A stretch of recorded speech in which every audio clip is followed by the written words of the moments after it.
Kita sambung pelajaran fizik tingkatan 5 KSSM bab 6 keradioaktifan. So, subtopik yang pertama mengenai reputan radioaktif. So, untuk pengetahuan semua bahawa kita telah belajar asas keradioaktifan semasa di tingkatan 3, di mana kita belajarlah tentang alfa, beta dan gamma dan ciri-ciri alfa, beta dan gamma. Cuma pada tingkatan 5 kita akan belajar dengan lebih lanjut tentang pereputan.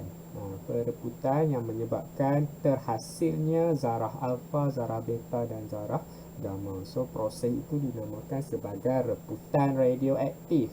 So reputan radioaktif ialah proses nukleus yang tidak stabil menjadi nukleus stabil dengan memancarkan sinaran radioaktif. Okey, reputan radioaktif adalah rawak dan spontan kerana tidak dipengaruhi oleh suhu, tekanan dan faktor fizikal yang lain. Okey, so reputan radioaktif adalah tindak balas nuklear dan bukannya tindak balas kimia sebab dia tidak dipengaruhi oleh suhu, tekanan dan faktor fizikal yang lain. Kalau dia adalah tindak balas kimia, dia melibatkan elektron, pemindahan elektron. Seperti yang telah dipelajari dalam pelajaran kimia bahawa elektron boleh dikongsi, boleh dibebaskan dan boleh diterima untuk membentuk ion dan ikatan kovalen. So, itu adalah proses kimia, tindak balas kimia di mana tindak balas itu dipengaruhi oleh suhu, tekanan, makin dan lain-lain lagi. Kerana disebabkan kita mengubah faktor suhu, tekanan dan faktor-faktor yang lain, maka kadar tindak balas juga akan berubah. Itu adalah ciri-ciri tindak balas kimia kerana ia melibatkan elektron. So kalau kita tahu atom dia ada nukleus dan dia ada elektron. So elektron inilah yang terlibat secara khusus dalam tindak balas kimia dan dipelajari dalam pelajaran kimia. Untuk fizik pula kita hanya fokus kepada nukleus. So nukleus ada dua jenis zarah subatom, proton dan neutron. So kedua-duanya kita akan beri tumpuan dan bagaimana pengaruh proton dan neutron ini terhadap kestabilan nukleus menyebabkan terjadinya tindak balas nuklear. Sebab tu nama dia nuklear sebab datang daripada nukleus lah. Dan tindak balas nuklear ini tidak dipengaruhi oleh suhu, tekanan dan faktor-faktor lain seperti yang berlaku terhadap elektron lah. Okey, so dia tidak boleh, kadar tindak balasnya tidak boleh ditingkatkan dan diturunkan menggunakan faktor suhu, tekanan dan lain-lain. Maka ia perlu diregulasikan mengikut cara yang lain.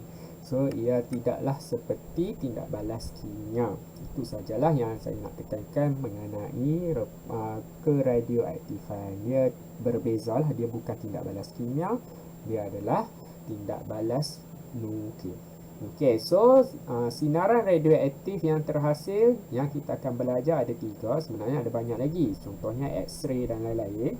Tapi kita hanya tumpu kepada 3 dan 3 ni pun telah dipelajari semasa di tingkatan 3. So yang pertama adalah zarah alfa, yang kedua adalah zarah beta dan yang ketiga adalah sinar gamma. So kita tengok zarah alfa dahulu. So zarah alfa ialah nukleus helium yang terdiri daripada 2 proton dan 2 neutron.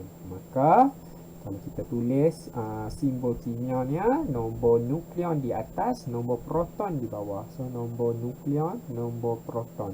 So nombor nukleon adalah hasil tambah nombor proton dan bilangan neutron. So bilangan proton tambah dengan bilangan neutron, kita akan dapat 4. Nombor proton adalah ambil bilangan proton 2. So ini adalah simbol kimia bagi zarah alfa.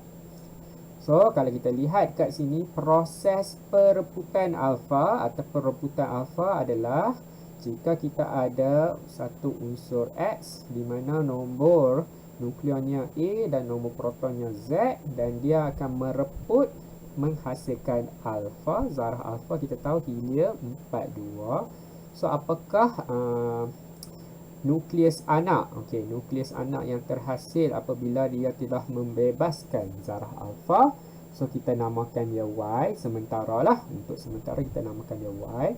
So, kita tahu A asalnya adalah nilainya A untuk nombor nukleon. Tapi kita dah tolak 4 sebab 4 ni telah pergi kepada helium. Okey, so kita akan dapat nombor nukleon yang baru adalah A tolak 4. Begitu juga proton. Proton asalnya Z, tetapi kita telah tolak 2 sebab 2 ni untuk helium. So, Z tolak 2 adalah nombor proton yang baru. So, ini adalah persamaan rebutan alfa. Kalau kita tengok dekat gambar rajah ni, kita ada nukleus induk yang besar. Lepas tu dia akan merebut di mana daripada proton dan neutron itu menggabung untuk menjadi zarah alfa. Dan sekarang ni nukleus anak adalah sedikit kecil kerana zarah alfa telah keluar daripada nukleus induk. So ini tidak melibatkan elektron ya. So dia hanyalah melibatkan pada nukleus, iaitu proton dan neutron. So, tiada unsur elektron dibebaskan ataupun diterima ataupun dikongsi. So, dia bukanlah tindak balas kimia, ialah tindak balas nuklear. So, contohnya polium. Polium 21084. So, bila dia merebut, dia akan mengeluarkan zarah alfa. So, kita tulis dulu zarah alfa 42. Tambah, so dekat sini dia menghasilkan plumbum. So, berapakah nombor nukleon yang baru untuk plumbum? 210 tolaklah 4, kita akan dapat 206. Berapakah nombor proton? 84 tolak 2, 82. So, ini adalah cara kita nak menyelesaikan persamaan nuklear. Persamaan nuklear dia tidak seperti macam persamaan kimia di mana kita tidak perlu tulis nombor-nombor nukleon dan nombor proton ni dalam persamaan kimia. Kita hanya perlu tulis simbol kimianya. Tetapi untuk tindak balas nuklear, disebabkan tiada elektron yang terlibat, maka ia hanya khusus kepada nukleus di mana dalam nukleus ada atom, ada zarah atom proton dan neutron. So, kita kena tunjuklah perubahan bilangan proton dan neutron itu. So, perubahan itu diwakili oleh dua nombor nukleon dan nombor proton. Okey, so kita tengok pula rebutan beta. So, zarah beta ialah elektron yang bergerak pantas. So, tadi kata tindak balas nuklear ni tidak melibatkan elektron, tapi macam mana pula zarah beta ni yang merupakan sinaran radioaktif tiba-tiba ada elektron? So, jangan risau, elektron ini bukannya datang daripada elektron atom itu, tetapi ia datang daripada neutron. So, bagaimanakah dia boleh datang daripada neutron? Sebab kita tahu waktu kita belajar waktu tingkatan 1 bahawa neutron ni bersifat neutral, manakala proton bersifat positif, elektron bersifat negatif.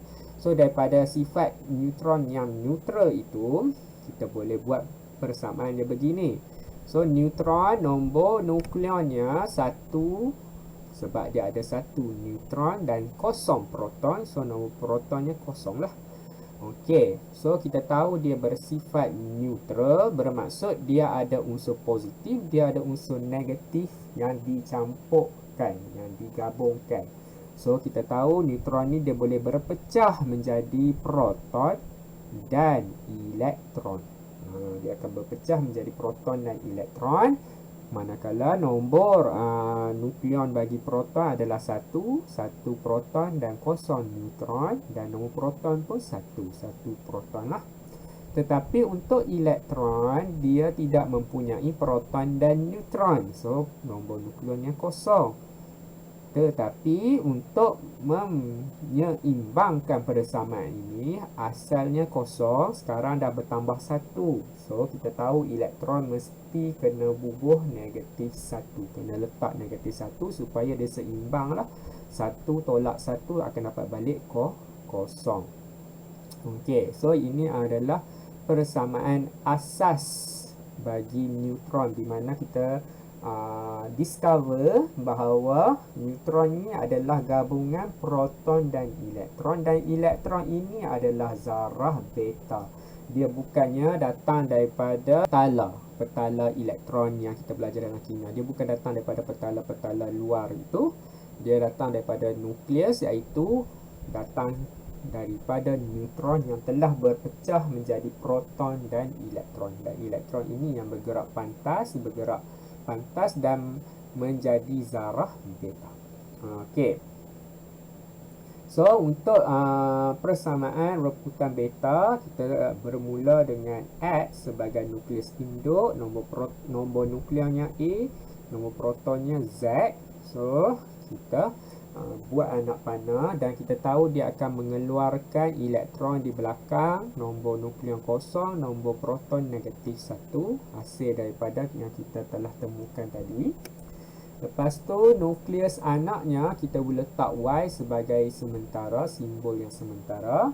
So, bagaimanakah perubahan nombor nukleon? Kita tahu kita bermula dengan A dan kita keluarkan kosong. Maksudnya kita tidak melakukan sebarang perubahan terhadap nombor nukleon. So, Y tetap nombornya A seperti asal. Tetapi pada nombor proton, kita tahu kita start daripada Z dan kita telah pun menolak 1 di belakangnya. Maka, untuk menyeimbangkan persamaan nombor proton, Z mesti kena tambah 1.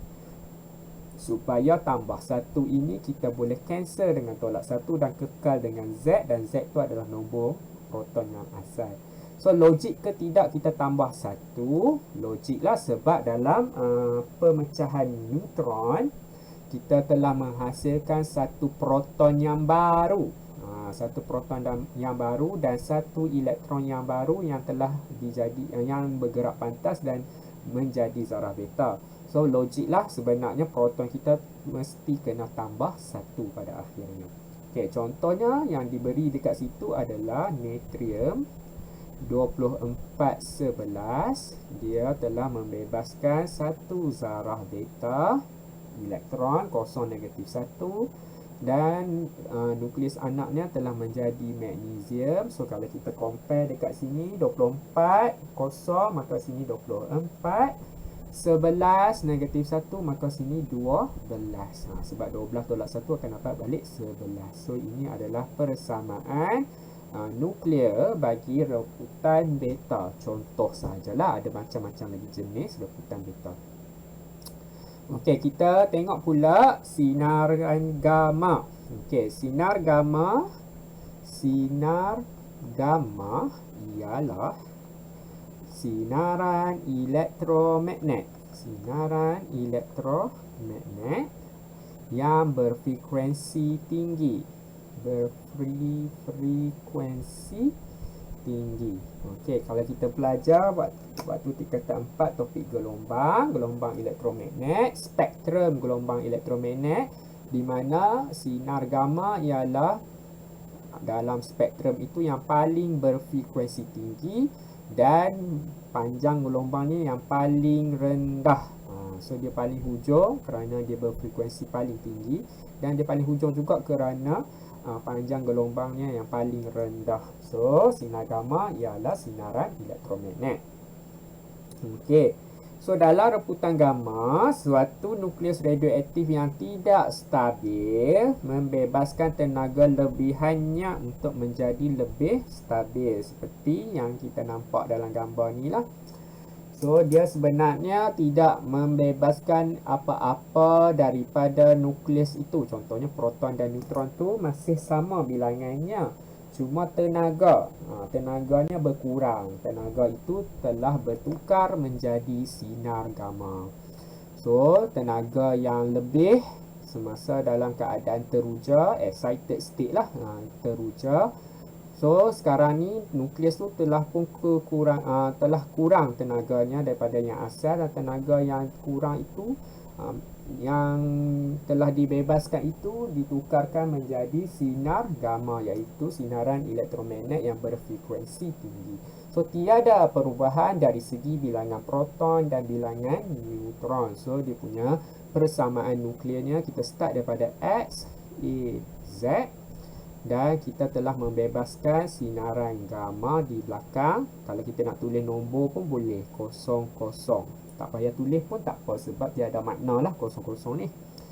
Okey, so dia akan menjadi X jugalah, sebab kita tidak ada sebarang perubahan lah terhadap A dan Z. Atom masih atom yang sama.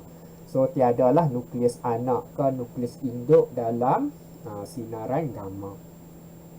Okey, contoh yang diberi adalah kobalt.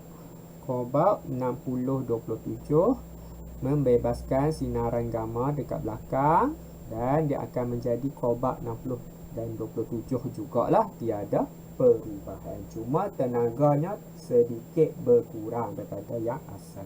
So, dalam reputan radioaktif, sesetengah nukleus dapat memancarkan lebih daripada satu sinaran. Contohnya alfa dan beta, ataupun alfa dan gamma, ataupun beta dan gamma, ataupun ketiga-tiganya sekali, alfa, beta dan gamma.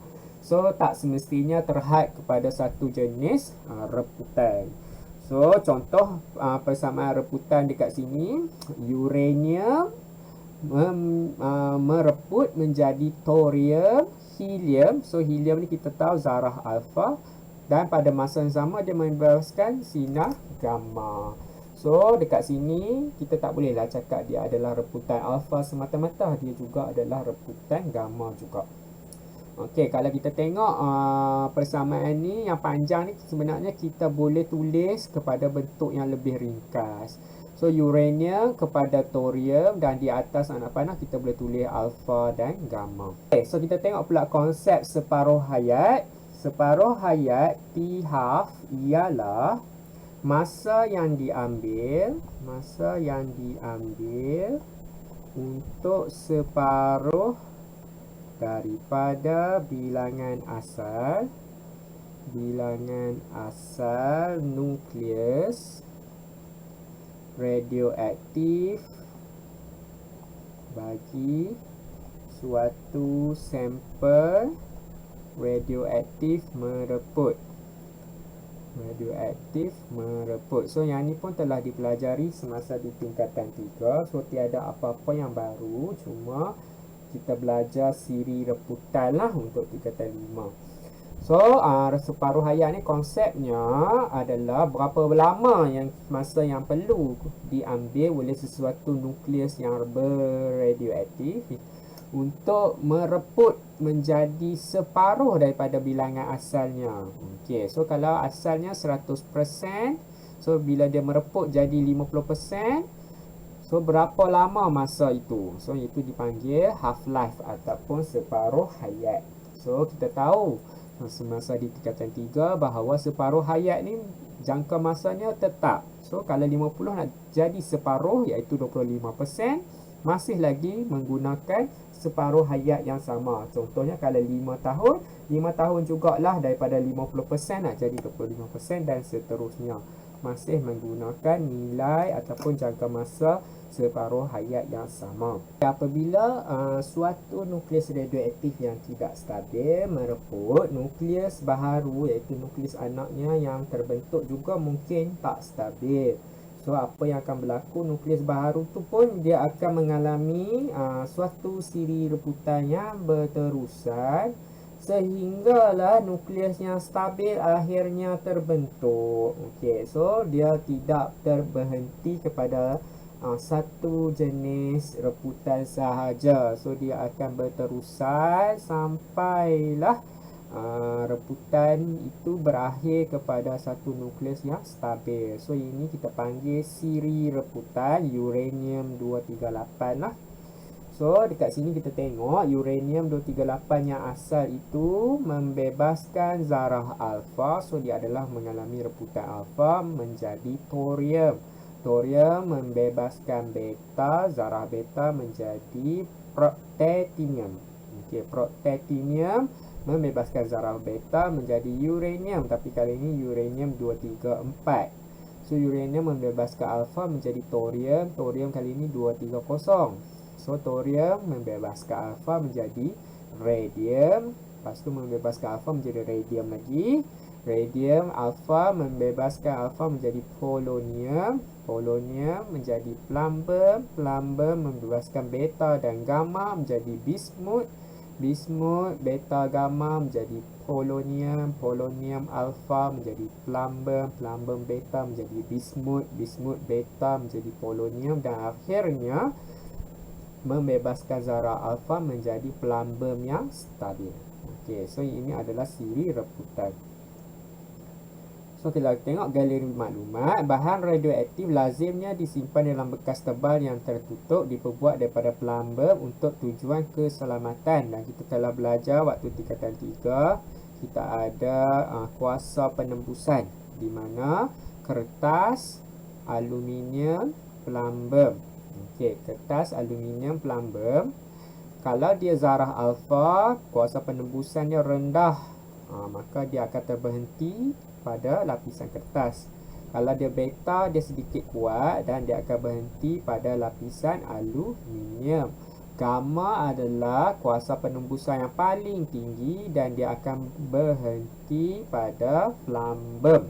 So, kalau boleh kita nak buat bekas untuk menyimpan radioaktif itu, bahan radioaktif itu diperbuat daripada plumbum lah, supaya sinar gamma pun tidak boleh tembus bekas itu. So kita pun selamatlah untuk membawa bahan radioaktif itu ataupun menyimpan bahan radioaktif itu.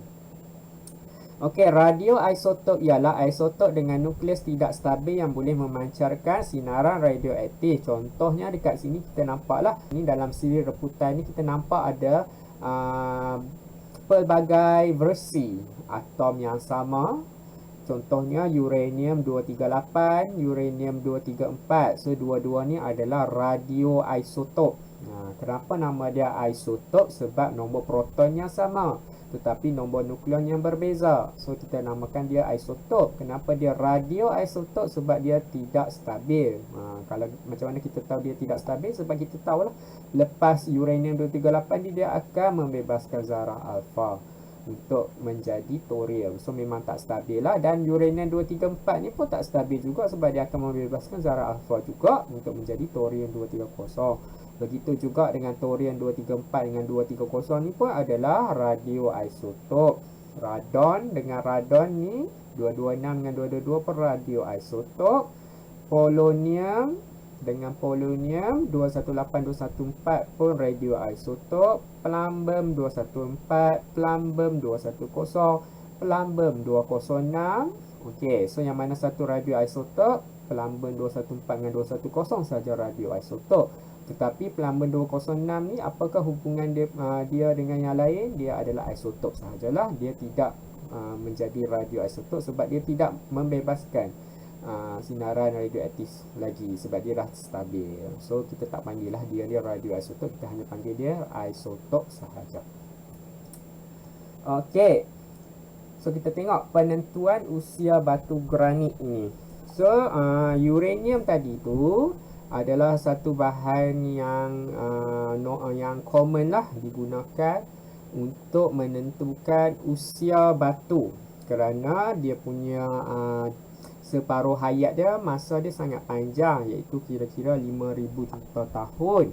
So kalau kita boleh tahu berapa banyak nisbah uranium yang asal dengan plumbum yang akhir stabil itu, berapa banyak nisbah mereka, kita boleh tahulah kita punya usia batu itu berapa dah sebenarnya.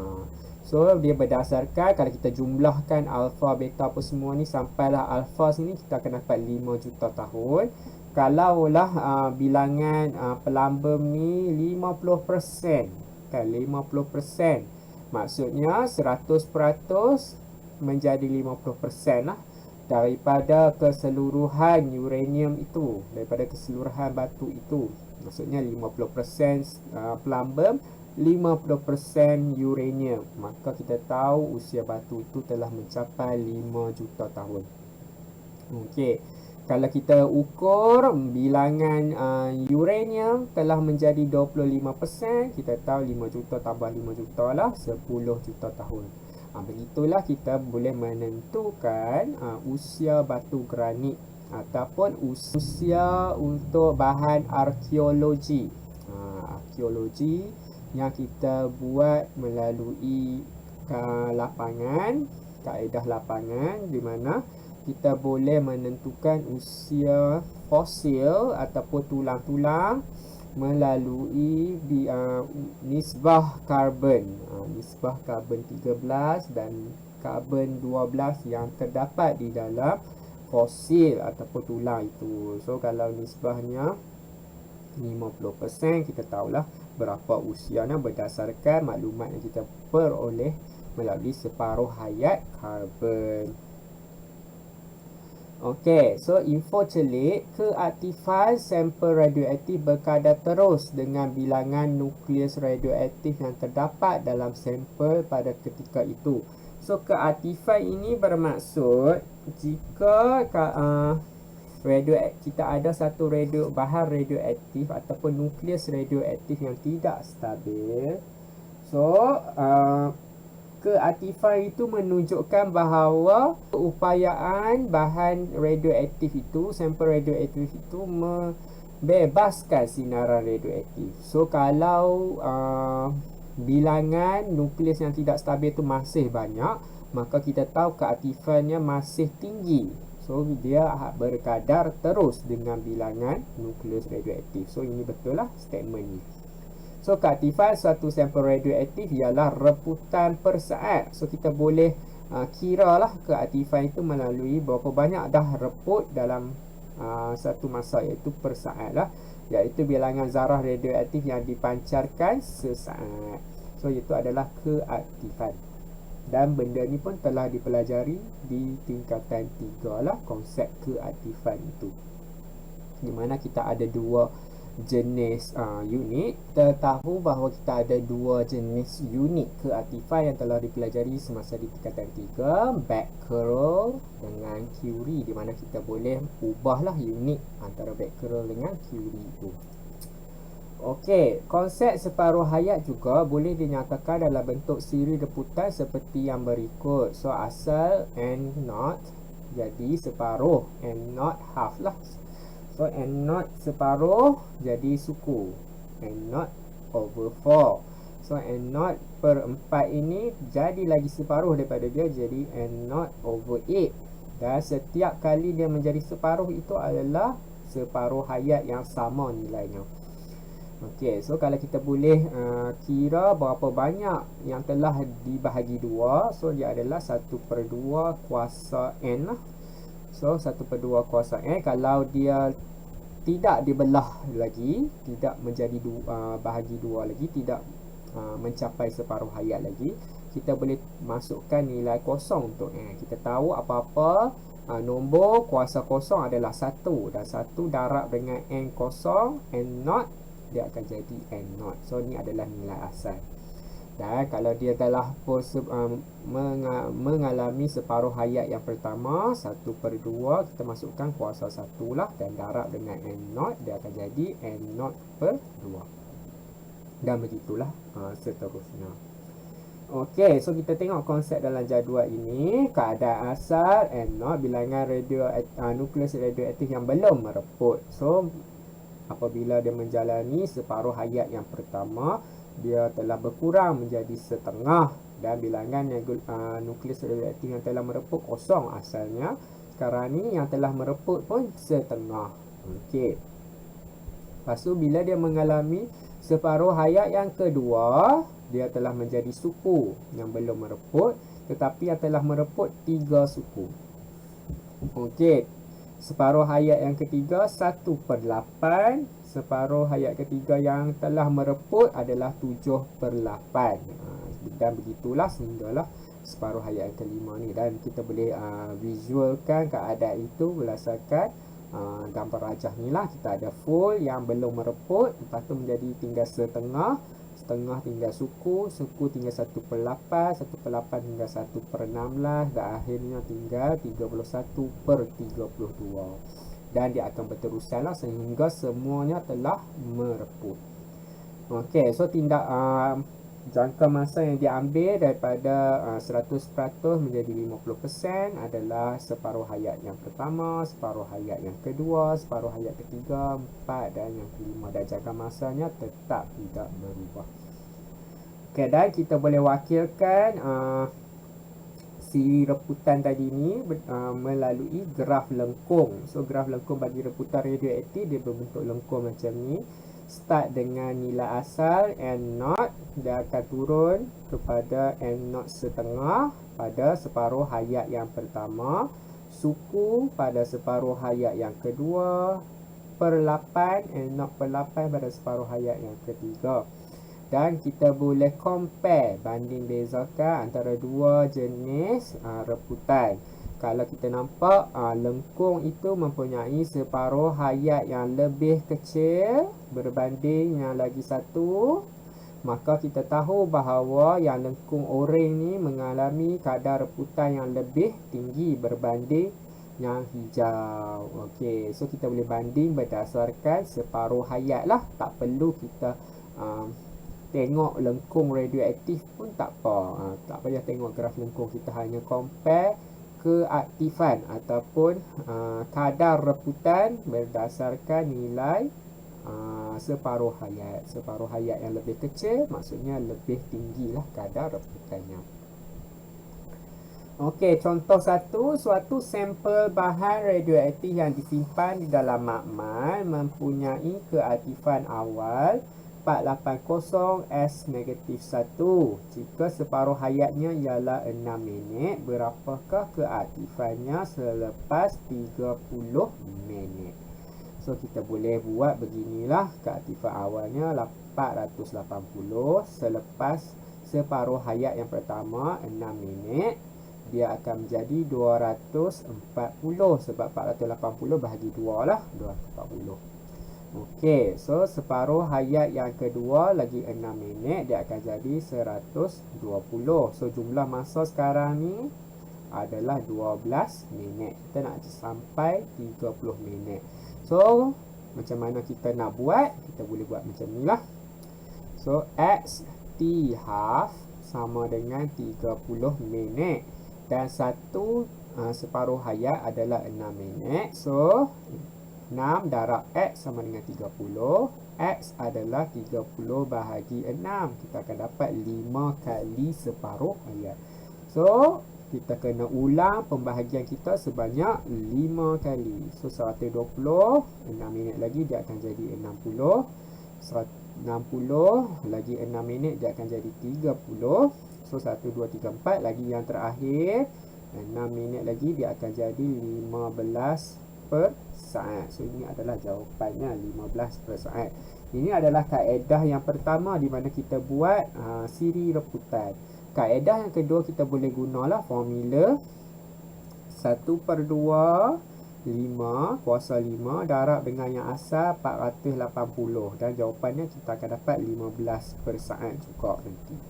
So ada dua cara lah, nak guna cara siri reputan pun boleh, nak guna cara formula siri reputan pun boleh. Tapi apa-apa pun kita kena tentukan jugalah bilangan separuh hayat yang telah dijalani lah, yang telah dialami oleh sampel itu. So kita tengok contoh 2. Satu bahan radioaktif yang disimpan di dalam makmal mempunyai separuh hayat 10 hari. Hitungkan bilangan hari yang diambil untuk keaktifan bahan radioaktif tinggal 25% daripada keaktifan asalnya. So 100% menjadi 50%, menjadi 25%. Ni very simple lah. Kita tahu separuh hayatnya adalah 2 kali. So 2 kali separuh hayat, 2 kali 10 hari, 20 hari. Okay, contoh 3, nisbah bilangan nukleus argon 40 dan kalium 40 dalam suatu sampel batu-batuan dari gunung berapi ialah 3:1. Semasa pembentukan awal batu-batuan, tiada sebarang unsur argon yang terperangkap di dalamnya. Okey, so apa maksudnya dekat sini? Pembentukan awal tu maksudnya dalam keadaan awal, nukleus induknya adalah kalium 40. Nukleus induknya adalah kalium 40. Selepas menjalani perebutan, dia menjadi argon 40 yang stabil. So tiada sebarang unsur argon lah pada awalnya sebab argon tu dah stabil, kalium belum stabil. So mestilah semuanya mengandungi kalium 40 pada pembentukan awal. Jika kalium 40 mereput kepada argon 40 dengan separuh hayat 1250 juta tahun, anggarkan usia batu-batuan itu. So dia dah bagi nisbah 3:1. Maksudnya dekat sini bilangan kalium yang tinggal adalah 1/4. Sebab semua sekali ada 4, 3 campur 1 4, so 1/4 lah. 1/4 yang belum mereput bermaksud 25%. So dekat sini kita boleh buat siri reputan 100%, 50% menjadi 25%. So dia ada berapa banyak kali separuh hayat? 2 kali separuh hayat. So 2 kali separuh hayat adalah 2 darab dengan 1250.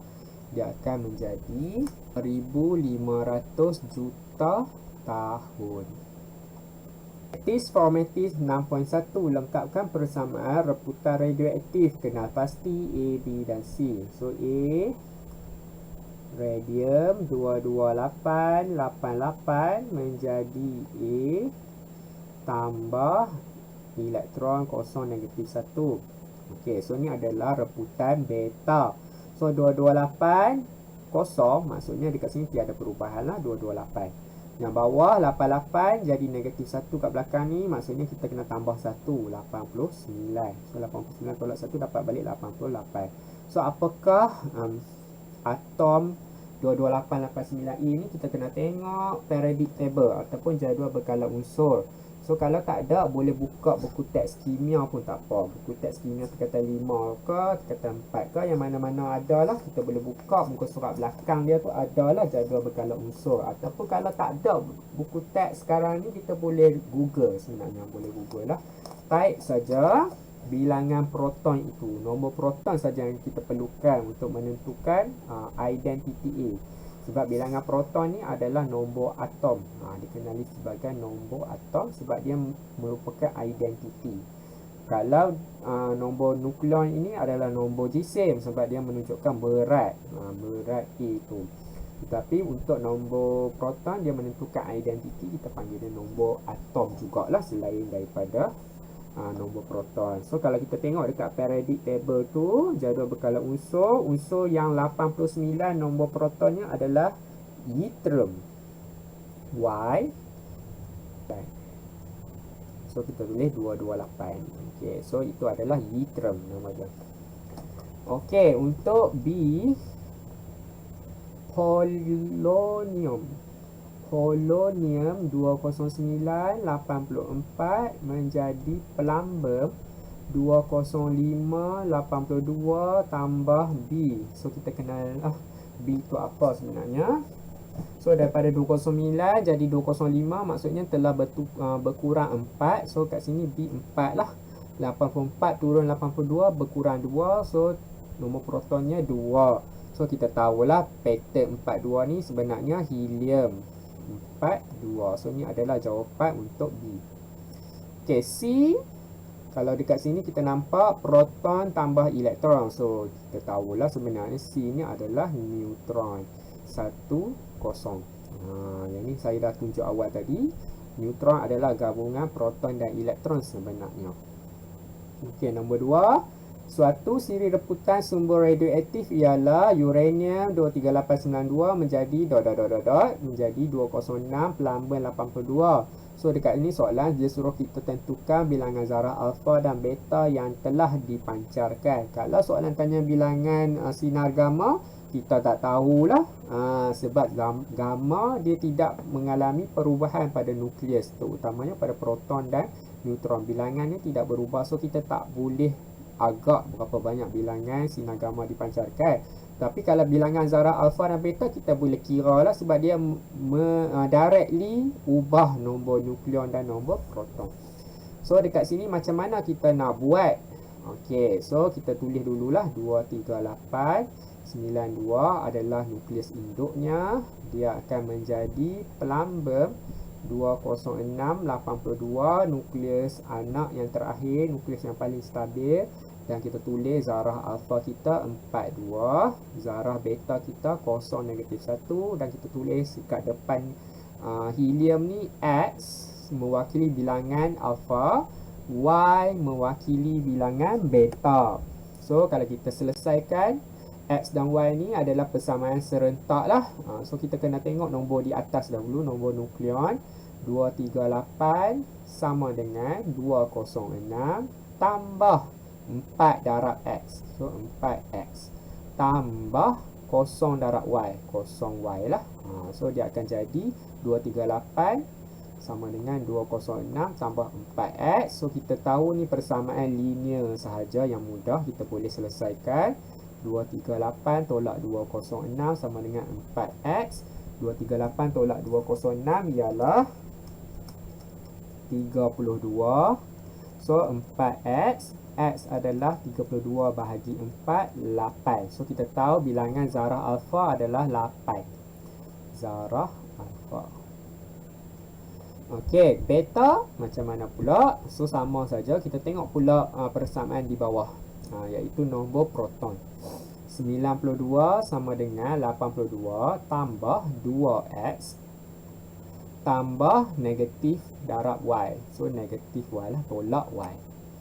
So kita tahu nilai X kita ni 8. Tadi kita telah kira. So tulis kat bawah ni 92 sama dengan 82 tambah 2 darab 8 tolak Y. Sekarang ni kita telah pun mengurangkan bilangan pemboleh ubah menjadi satu pemboleh ubah. So ini adalah persamaan linear yang simple sahaja. So kita selesaikan macam biasalah. Semua ni dipindahkan ke sebelah 92. So 92 tolak 82 tolak 16 sama dengan negatif Y. Dapat negatif 6 sama dengan negatif Y. So kita tahu Y adalah 6. So 6 adalah bilangan zarah beta. So nombor 3, jadual 6.4 menunjukkan rekod keaktifan satu sampel radioaktif yang disimpan di dalam makmal. Tentukan separuh hayat sampel radioaktif tersebut. Okey, so kita tengok keaktifannya 1520 menjadi 380, lepas tu menjadi 95. So berapa banyak kali separuh hayat telah pun dialami daripada 1520 menjadi 380. So kita bahagi dululah, 1520 bahagi 380, dia adalah bahagi 4. So kalau dia bahagi 4, maksudnya bahagi 2 dulu, lepas tu bahagi 2 lagi. So 1520 bahagi 2, dia akan jadi 1520 bahagi 2, 760. So 760 bahagi lagi 2, barulah dapat 380. So dah 2 kali separuh hayat. So 2 kali separuh hayat bersamaan dengan berapa hari? So kita tengok kat sini, 10 Januari ke 20 Januari, 10 hari. So kalau satu separuh hayat, 10 bahagi 2 lah 5 hari. Okey, B, lakarkan graf lengkung reputan radioaktif untuk sampel tersebut. So lakarkan graf kita ini hari keaktifan. So dekat sini asalnya 1520, turun setengah 760, turun lagi setengah 380, turun lagi setengah 380 bahagi 2 190, 190 turun lagi setengah, kita dapat 95 lah, last sekali tu 95. So separuh hayat yang pertama adalah 5 hari, 10 hari, 15 hari, 20 hari, 25 hari. So, yang turun yang pertama ni adalah 760, turun yang kedua adalah 380, turun yang ketiga 190, turun yang keempat adalah 20 hari. So lengkung dia bukannya straight line ya, dia bukan garis lurus, dia adalah melengkung. Okey. Kita tengok soalan. Jadual 1 di bawah menunjukkan rekod keaktifan satu sampel radioaktif yang disimpan dalam makmal. Tentukan separuh hayat sampel radioaktif tersebut menggunakan kaedah sama macam tadi lah. 102, 200 jadi 12775. So berapa banyak dia telah dibahagikan. So 102, 200 bahagilah 12775. So kita akan dapat bahagi 8. So berapa banyak kali separuh hayat ni? So 1/2 kuasa N sama dengan 1/8. So N sebenarnya 3 lah. 3 kali telah pun 3 kali separuh hayat lah telah pun dialami. So 3 kali separuh hayat sama dengan berapa banyak hari? 1 ke 21 hari, 20 hari. So 1 separuh hayat adalah 20 bahagi 3. So 20/3 hari. Okay, nombor 2. Satu unsur radioaktif berjisim 12 gram mempunyai separuh hayat 5 hari. Berapakah nisbah jisim unsur radioaktif 10 hari sebelumnya dan 10 hari selepasnya? So sekarang ni kita ada 12 gram 10 hari sebelumnya. So maksudnya 12 darab 2 kita akan dapat 24 gram baru 5 hari sebelumnya. 5 hari sebelumnya, so 5 hari lagi. So 24 darab lagi 2 lah, 48 gram. Okey, so kalau 10 hari selepasnya 5 hari dulu, 5 hari kita akan dapat 12 bagi 2 6 gram. So 5 hari lagi, 5 hari lagi kita akan dapat 3 gram. So kita kalau nak kira nisbah jisim unsur radioaktif sebelumnya dan 10 hari selepasnya. So nisbahnya macam ni lah kot. Kita start kita jadikan 12 comparekan 48 dengan 12 macam itulah. 48 nisbah 12, yang ni pula 12 nisbah 3. So kalau kita pemudahkan 48 dengan 12 ni 4 nisbah 1, yang ni pula 4 nisbah 1 juga. So dia adalah 4 nisbah 1 lah dia punya nisbah jisim. Ketiga, dalam tempoh 60 hari 7/8 bilangan atom radioaktif asal suatu sampel telah pun mereput, berapakah nilai separuh hayat sampel itu? Okey, so dia kata radioaktif yang asal telah mereput. So yang mereput 7/8, yang belum mereput adalah 8/8, tolaklah 7/8, dapatlah 1/8. So 1/8 masih tinggal, belum mereput. So 1 jadi setengah, jadi 1/4, jadilah 1/8. So berapa kali dah kita punya separuh hayat? Kita ada 3 kali separuh hayat. So 3 kali separuh hayat bersamaan dengan 60 hari. 60 hari. So satu separuh hayat adalah 60 bahagi 3, 20 hari.